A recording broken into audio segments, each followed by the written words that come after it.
Good morning and welcome to the Core Connection. I'm Mira Rubin here with you on Enlightened World Network. And today's topic is self-acceptance. We hear a lot of talk about self-acceptance, but what does it really mean? And how do growth and transformation fit into that notion? So let's dive in. But before we do, let's take a minute or two to get present. Let's take a deep breath in through your nose and hold it.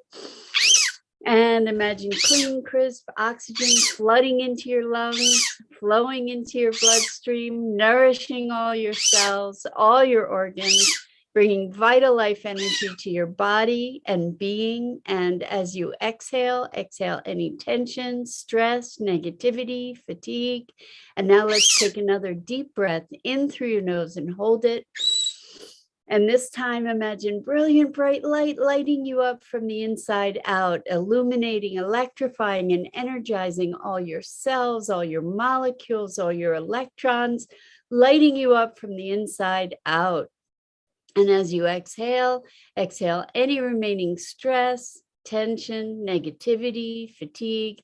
And now let's just gently press our palms together and softly, softly, softly rub your fingers against your palms to feel the wonderful tickling and tingling and that amazing sensation.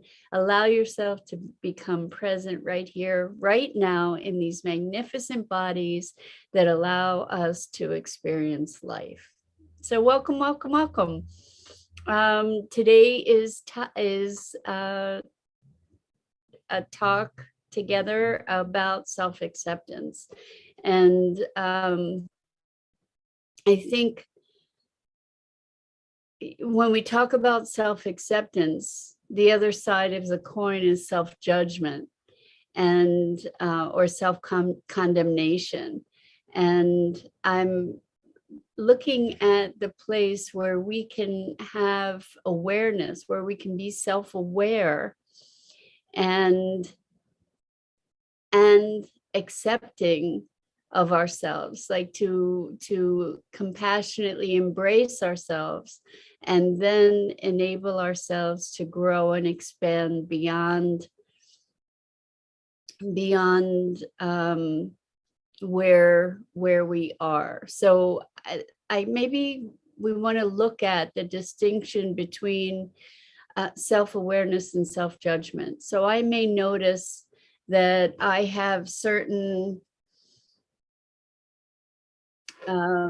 patterns that are less than positive, and I can recognize those patterns. I can accept that I have those patterns, and I can also choose to shift from those patterns without making myself bad and wrong for being where I am. And I think that that's what self-acceptance is to be able to accept all aspects of ourselves, to be able to recognize where we are without judgment, without condemnation, to be able to be honest and truthful. So one of the things that we recognize is that we can't get from here to there if we don't know where here is. So if you are trying to get directions to go someplace, you need to know where your starting point is in order for those directions to be effective. And so when we look at self-acceptance and self-judgment, I think that we can, without judging ourselves, we can allow ourselves to acknowledge where we are, to say, well, here's a pattern of, for those of you who are new here, this is Maggie. And that's the only thing she knows how to say in terms of words is her name. So Maggie, it's great to have you here this morning. You're making yourself quite a presence, right? anyway, when we talk about self-awareness, we can look at the different ways of being that we have that may be. Good morning, Rosalind. Missed you yesterday. So good to have you back. Welcome. And it's always great to have you here, and same for everybody else who's joining us. Today we're talking about self-acceptance and how we can recognize things about ourselves that we might want to change or improve or shift.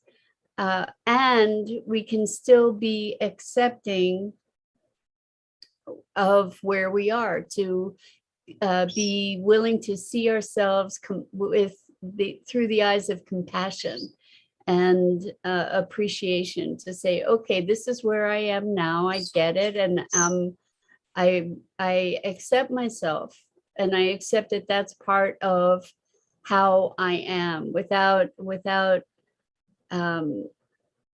condemning myself for certain behaviors or patterns that I may have. And we can also recognize that perhaps we would like to grow into another way of being, another perspective, another evolution. And I think that it's possible to hold both, that I'm fine just as I am, and I accept myself just as I am, and also to be looking toward potentials for evolution and transformation and growth. And I think that that's not something that we're typically schooled in. A lot of times our impulse toward growth and transformation and change is motivated by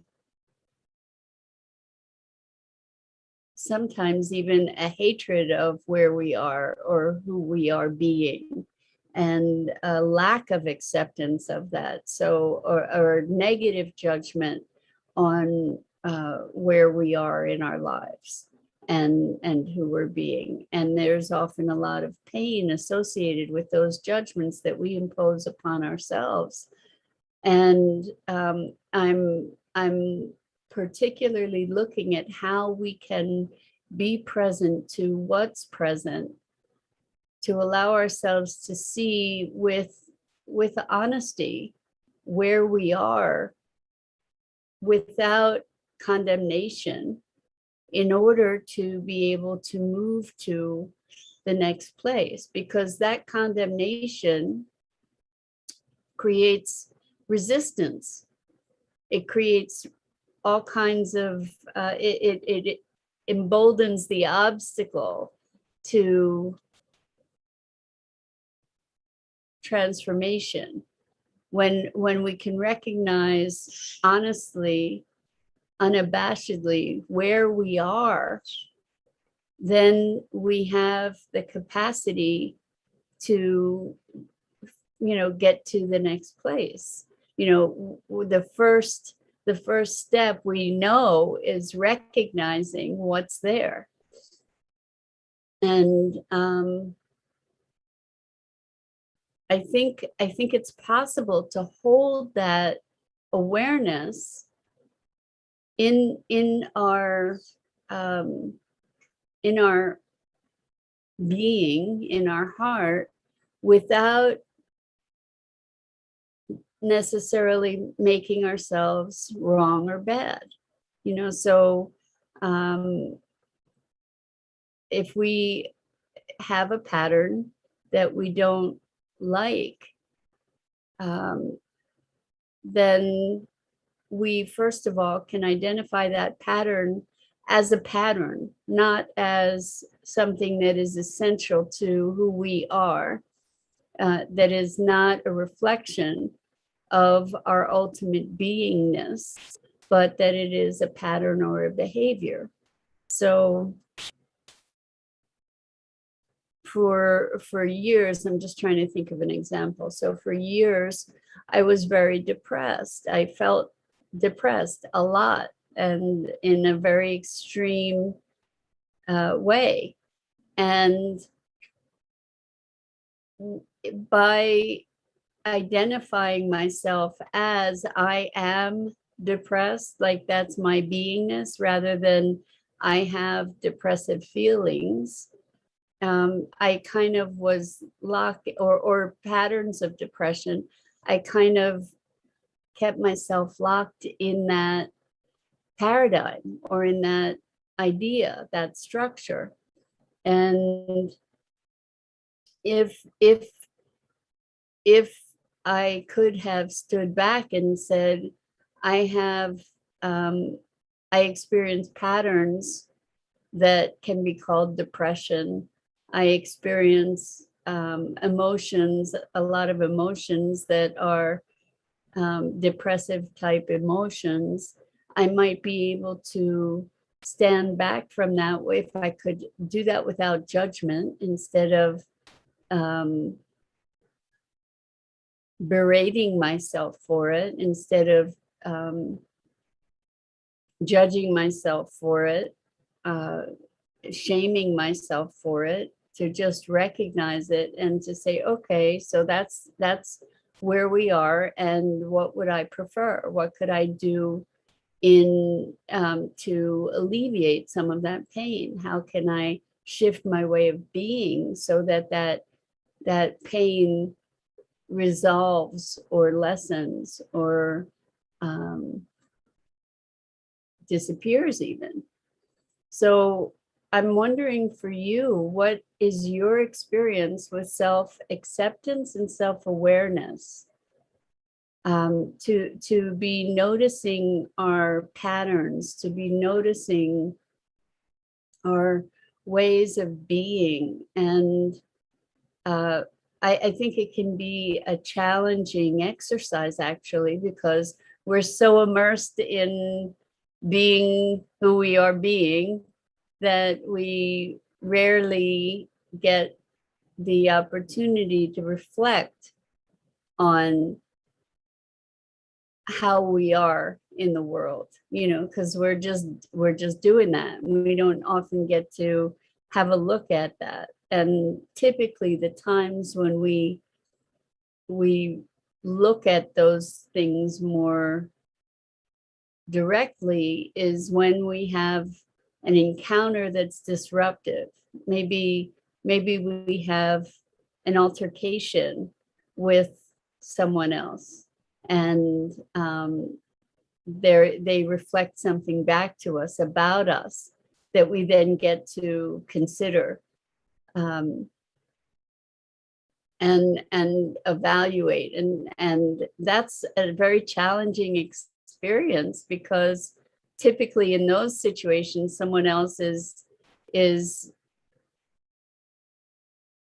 making a judgment, like you're bad and wrong because you're like this, that, or the other thing. And so we get to take that feedback as information that we can then dissect in some way to evaluate without the reactivity that is so often our first defense. When somebody is attacking, the knee-jerk response most often is defense. And it's interesting to consider taking those moments when there's the perception of an attack, to presence ourselves and listen to what is being said. Most often it is a reflection of the other person's interpretation, their own worldview, their own perspective. It's often more about them than it is about us. And there is an opportunity there to be looking, to be getting an extra lens into our self-awareness, to be gaining additional input. And if we can neutralize it, if we can neutralize the charge or the injury of it, then we can maybe utilize that interaction as feedback that enables us to gain greater insight and awareness. So self-acceptance, I know that sometimes the way it seems to show up is, well, that's just how I am.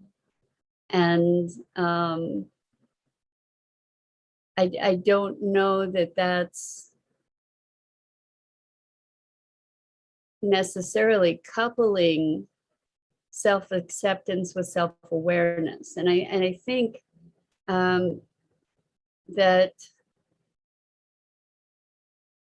it's interesting because as I think about it, I don't know. I'm just thinking about self-awareness and how do we presence ourselves to it?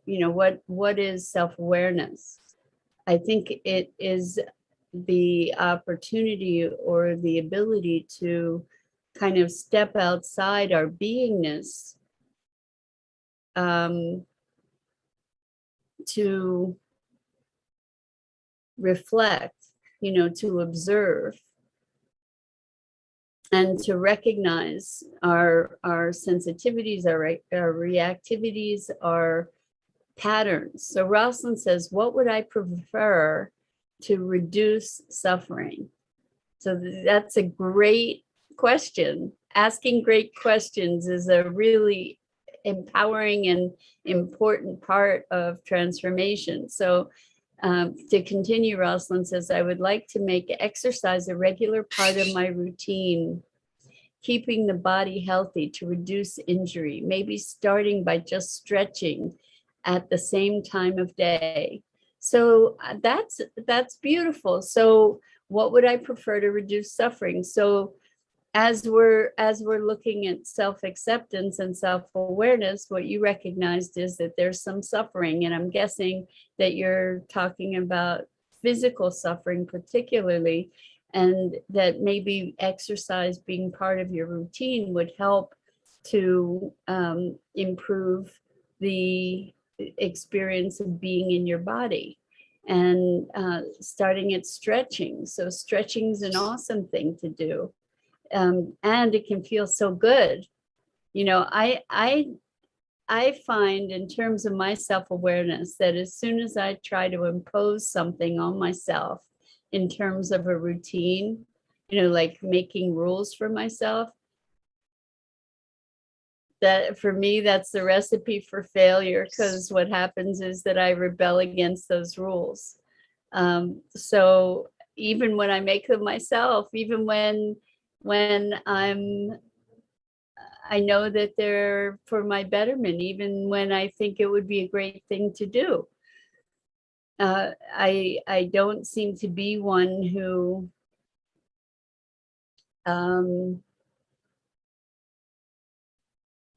likes rules. And what's interesting about that is that I noticed that I do appreciate a schedule, so that I do appreciate having certain routines when it comes to schedule. Like my clients all have a fixed slot, and there's some variation around that, but there's some comfort for me in that predictability. I don't rebel against that, which is really interesting. But then if I go scheduling things on my calendar, like exercise or meditation at a specific time, as soon as I try to impose those constraints on myself, then I rebel against it. So it's an interesting dynamic, but a lot of people thrive on having routine patterns.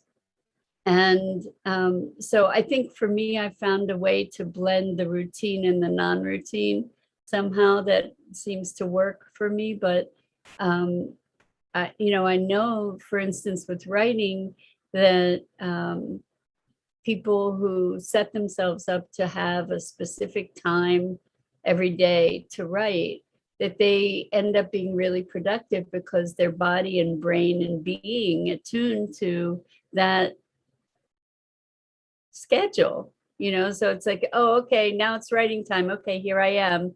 Here the ideas are flowing. I know that I'm going to have that time for that outlet. But I have not found a way to resonate with that enforced routine. I wonder if you have same issues around that. So, Rosalind, I'm wondering for you, is setting something up at the same time of day, is that something that supports you? I know it supports lots and lots of people. And eating at the same time of day every day, for instance, I don't do that either. I really go kind of with the flow of things to a great degree. And I do have a lot of my time scheduled out, mostly having to do with other people. So it's very interesting to notice, what is this self-acceptance and self-awareness? When we recognize things that we might consider weaknesses, and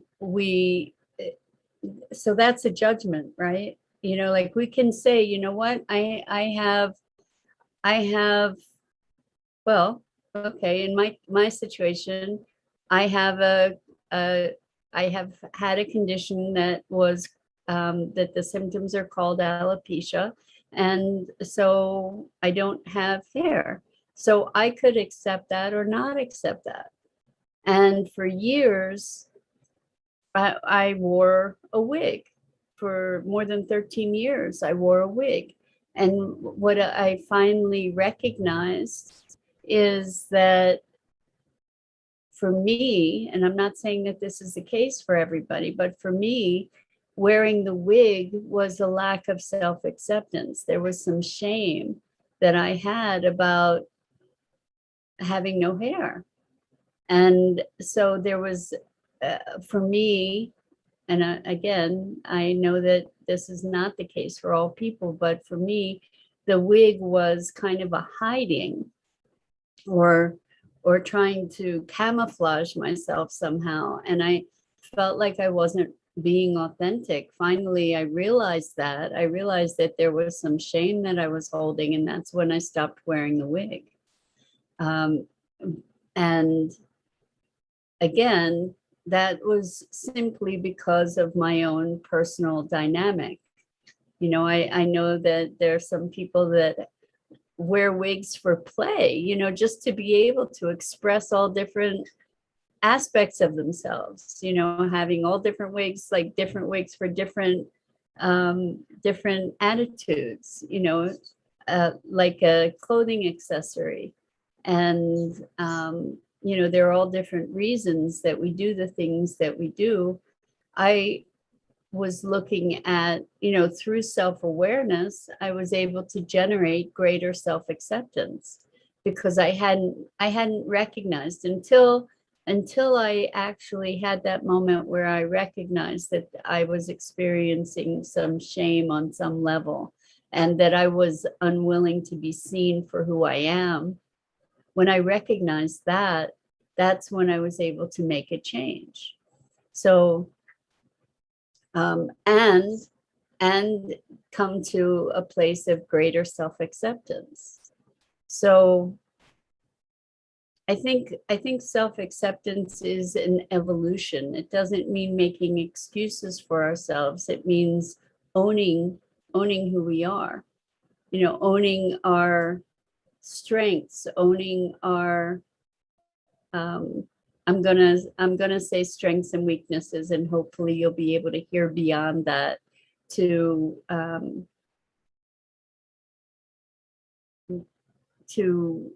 recognizing, like there are things that I'm good at and there are things that I'm less good at, and so we can call them strengths or weaknesses, or we can just say things that we're good at or things that we're not as good at. We have different gifts and talents, and when we allow ourselves to be aware and accept that, it is a beginning point. It doesn't mean we always have to have those same weaknesses, in big air quotes. If we have a weakness or something that we perceive as that we would like to improve, then we have the ability then to take action to strengthen those areas if we choose. And we don't have to. There's no compulsion. There's no necessity necessarily to strengthen those areas. So I think that that's it for this morning, but let's look at what our self-acceptance is, and importantly, look at the areas where we're not accepting ourselves, because in order even to move from those places, so to move, for instance, Rosalind, from the place of suffering, it's necessary to recognize, oh, there's suffering, or there are places that I can enrich myself, strengthen myself to achieve a different result, and to have a different outcome. So I think really true self-acceptance is very much tied with self-awareness. And so we get to look at ourselves with an eye of compassion, to recognize really what's there, rather than trying to censor it, or ignore or deny what's there. Because once we recognize what's there, we get a deeper, richer experience of who we really truly are, and who we're being, and who we choose to be, and to open up the possibility of new choices. So with that, that's it for today. I'm Mira Rubin. This is the Core Connection, and I go live here on the Enlightened World Network Facebook page each weekday morning at 9 a.m. Eastern. Please check out the other awesome programming on Enlightened World Network. And I so appreciate your time, your engagement, and you really light up my days. So thank you, thank you, thank you. And let's spend today with greater awareness of who we are. Enjoy. And so